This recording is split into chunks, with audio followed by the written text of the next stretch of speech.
অশান্ত পশ্চিম এশিয়া, তারই মধ্যে ফেব্রুয়ারিতে ভারতে মুদ্রাস্ফীতি বেড়ে ৩.২১%। জানুয়ারিতে মুদ্রাস্ফীতি ছিল ২.৭৪%। ২০২৪ সালের ভিত্তিবর্ষের নতুন সিপিআই এর উপর ভিত্তি করে তৈরি করা হয়েছে। ফেব্রুয়ারিতে খাদ্য মুদ্রাস্ফীতি ধারাবাহিকভাবে বেড়ে ৩.৪৭%। জানুয়ারিতে খাদ্য মুদ্রাস্ফীতি ছিল ২.১৩%। দাবি এনএসওর। জ্বালানি সংকট আগামী দিনে বড় আকার ধারণ করতে চলেছে। এখনই যদি প্রধানমন্ত্রী কিছু ব্যবস্থা না নেন তাহলে ভবিষ্যতে আরো বিপদ আসতে পারে। এই আশঙ্কা প্রকাশ করে রাহুল গান্ধী কি বলছেন একবার দেখব। Gas is going to be a problem. Petrol is going to be a problem. All fuel is going to be a problem. Because essentially our energy security has been compromised. Flawed foreign policy has created this problem. Now, it doesn't matter. अभी क्या करना है? अभी prepare करना है। अभी आपके पास थोड़ा सा टाइम है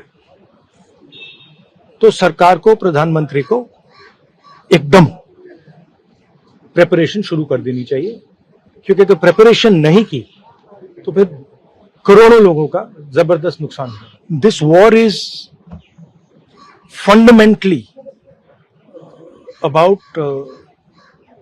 the current world order. Right? This is a much bigger thing than Iran is allowing us to allow fuel, not allow fuel. We are going into an unstable time.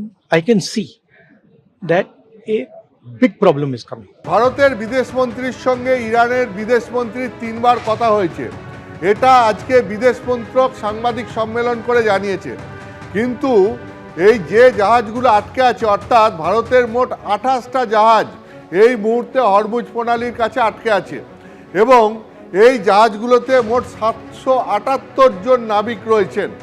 এখন এই 28টা জাহাজকে, সেই জাহাজগুলোকে ছাড় দেওয়া হয়েছে কি দেওয়া হয়নি, এই ব্যাপারে অবশ্য বিদেশ মন্ত্রক তার সাংবাদিক সম্মেলনে কোনো কিছু জানায়নি। যেটা জানানো হয়েছে, জাহাজ মন্ত্রক এই ব্যাপারে জানাবে যদি কোনো আপডেট হয়ে থাকে।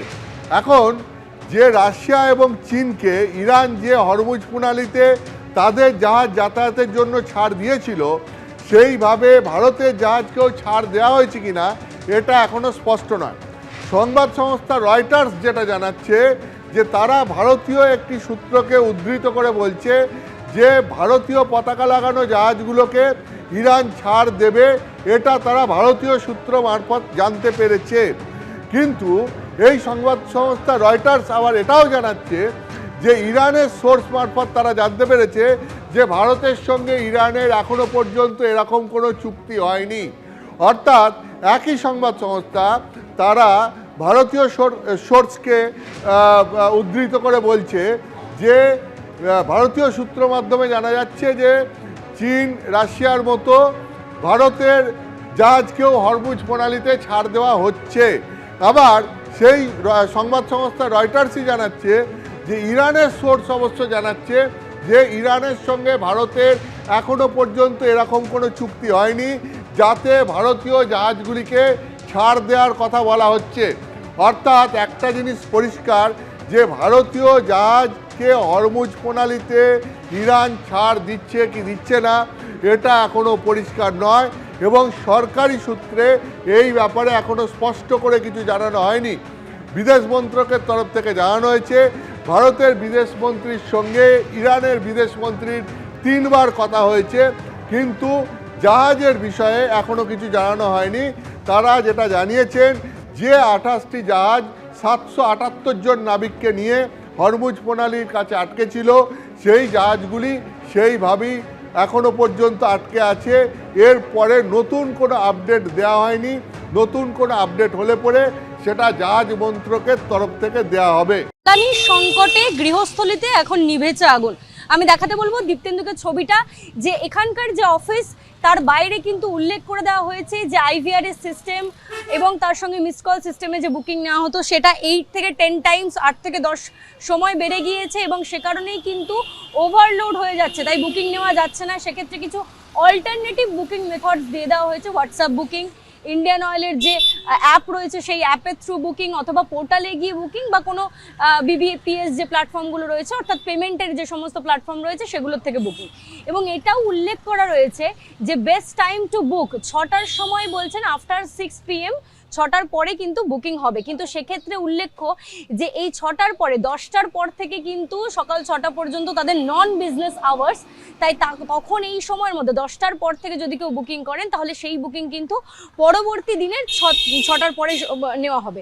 এবং এই সমস্ত কিছু যদি ফেল করে যায় তাহলে বলছেন যে অ্যাসিস্ট্যান্সের জন্য তারা যোগাযোগ করতে পারেন ইন্ডিয়ান ডিস্ট্রিবিউটরের কাছে। তোমাকে দেখাতে বলবো দীপ্তেন্দুকে এবারে লাইনের ছবিটা, যে গতকাল থেকেই কিন্তু দেখা যাচ্ছে এই ছবি ধরা পড়ছে বিভিন্ন যে গ্যাস ডিস্ট্রিবিউটরের অফিস রয়েছে সেগুলোর বাইরে মানুষের মধ্যে এক উদ্বেগ, প্যানিক, যে তারা গ্যাস পাচ্ছেন না। 7টা থেকে। আচ্ছা, এমনি কবে থেকে চেষ্টা করছেন গ্যাস বুক করার? আর 4-5 দিন। 4-5 দিন। কালকে তো গ্যাস বুকিং নিল না। হ্যাঁ, তা আজকে বলছে কালকে সার্ভার ডাউন ছিল, আজকে বলছে হওয়ার চান্স আছে। ওই তো কালকেও মানে সকালে 8:30 দিয়ে লাইন দিয়ে 12টা অবধি, মানে ওনাদের ঋণ হচ্ছে না, বলছে ঋণ নিচ্ছে না, গ্যাস বুক নিচ্ছে না, কোনো ব্যবস্থা নেই আমাদের, বাচ্চা কাচ্চা সব নাকানো। উদ্বেগেই কিন্তু এখানে দেখা যাচ্ছে যে সাধারণ মানুষ তারা এসে ভিড় করছেন। জ্বালানির সংকট এবং সেই সংকটের আজ একেবারে রেস্টুরেন্টগুলিতে এসে পৌঁছেছে।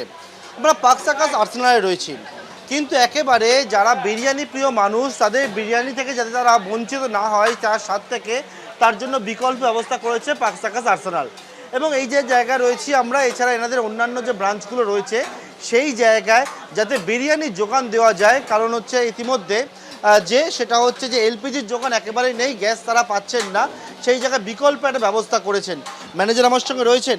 বিকল্প ব্যবস্থা, হ্যাঁ বিকল্প ব্যবস্থা এটা হয়েছে গ্যাসের সংকট, গ্যাসের জন্য আমরা তো পাচ্ছি না পুরো গ্যাসটা, তো কিছুটা কাঠের ব্যবস্থা করেছি। এই যে এক্ষুনি বিরিয়ানিটা ঢাললাম, এটা কাঠের বিরিয়ানি, এটা কাঠে তৈরি হয়েছে। এখন বেশি বড় হাঁডি করে, বড় হাঁডিতে যে 80-90 প্লেট হয় সেই হিসাবে একটা বড় হাঁডিতে তৈরি করা হয়েছে মেকআপটা করার জন্য।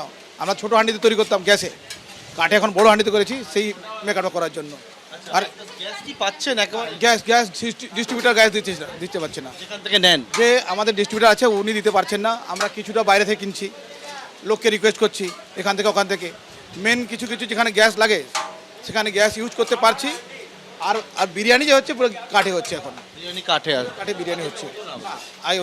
আমার এখন সময়ও প্রচুর লাগছে, আমার প্রায় 1.5 গুণ বেশি লাগছে সময়, সেই জন্য বড় হাঁডি তৈরি হচ্ছে। একটা হাঁডি করলে অনেক টাইমটা মেকআপ দেওয়া যাবে। থেকে যে গ্যাস বলছেন জোগাড় করছেন সেটা কি চড়া দামে নিতে হচ্ছে? অনেক চড়া দামে, অনেক চড়া দামের, অনেক দাম, অনেক অনেক অনেক অনেক বেশি। কিন্তু যাতে স্বাদে কোনো রকমভাবে ব্যাঘাত না হয় তার স্বাদে তো বেকার হবে না, আর কাঠ কয়লা হচ্ছে মানে আরও স্বাদ বেড়ে গেছে। এবং এই যোগানটা যাতে মানুষের তো প্রচুর বিরিয়ানির প্রতি তো একটা এর জন্য বড় হাঁডি তৈরি হচ্ছে। ছোটো হাঁডিতে আগে করা হতো 40 প্লেট হতো, এখন 90 প্লেট হচ্ছে একটা হাঁডিতে। কাঠের তৈরি করছি, ওই যোগানটা মেকআপ হয়ে যায় বড় হাঁডিতে করলে। কাঠ জোগাড় করছেন হ্যাঁ, বিভিন্ন জায়গা থেকে হচ্ছে, ওখান থেকে এসে এখানে বিক্রি হচ্ছে। অর্থাৎ একেবারে যে গ্যাসের সমস্যা এবং গ্যাসের সমস্যার দরুন তারা যে বিষয়টা করছেন যে কাঠের ব্যবহার করছেন এবং একেবারে কাঠের আছে সেই বিরিয়ানি তৈরি হচ্ছে, এবং যাতে মানুষের কাছে বিরিয়ানির যোগান সঠিকভাবে দেওয়া যায় তার জন্য কিন্তু আর্সেনালে দেখতে পাচ্ছি সেই বিরিয়ানি কাঠে তৈরি হয়ে একেবারে চলে আসছে স্টোরে, এবং এখান থেকে কিন্তু পৌঁছে যাচ্ছে গ্রাহকের টেবিলে। ক্যামেরা দিব্যেন্দু সিংহের সঙ্গে পার্থপ্রতিম ঘোষ, এবিপি আনন্দ, কলকাতা। এবিপি আনন্দ, এগিয়ে থাকে, এগিয়ে রাখে।